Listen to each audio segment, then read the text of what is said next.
Joining procedure कैसे रहती है। वर्कर दो कैटेगरी के वर्कर रहते हैं, एक तो कॉन्ट्रैक्ट और रेगुलर। जनरली हम कॉन्ट्रैक्ट वर्कर को प्रेफरेंस देते हैं। कॉन्ट्रैक्ट वर्कर का जो रहता पहला ये पर्सनल इंफॉर्मेशन फॉर्म, ये उनसे भर के लेना पड़ता।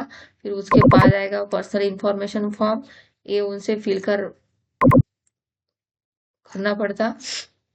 ये भी होने के बाद उसका रूल्स रेगुलेशन आएगा कॉन्ट्रैक्ट वर्कर का जो भी है, और ये देने के बाद उनका रीड होने के बाद यहाँ पे उनके घर के इमरजेंसी कॉन्टैक्ट नंबर, जिनका नाम मेंशन किया उनका नाम, फिर उसका डिक्लेरेशन कैंडिडेट का, और यहाँ पे उसका साइन और डेट ज्वाइनिंग की जो भी है वो, ये सब है कॉन्ट्रैक्ट वर्कर की ज्वाइनिंग।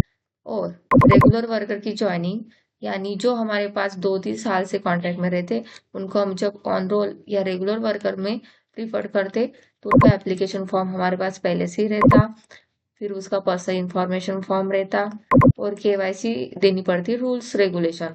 पहले वो कॉन्ट्रैक्ट में हो तो उसके बाद उसका रेगुलर वर्कर की जो केवाईसी है वो उनको रीड करने के लिए देनी पड़ेगी।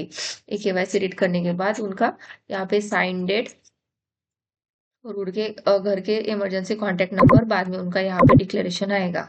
फिर उसके बाद उसका पीएफ, क्योंकि रेगुलर वर्कर पीएफ ईएसआईसी में उनका रजिस्ट्रेशन करना पड़ेगा, तो उनका पीएफ कंसेंट लेटर ये फॉर्म उनसे फिल करवाना पड़ेगा। यहाँ पे उनका नाम, सन ऑफ में उनका father name, place Akola, sorry place जो आधार कार्ड पर मेंशन होगी वो, पिन कोड भी आधार कार्ड पर का, फिर यहाँ पे उनका साइन और नेम आएगा।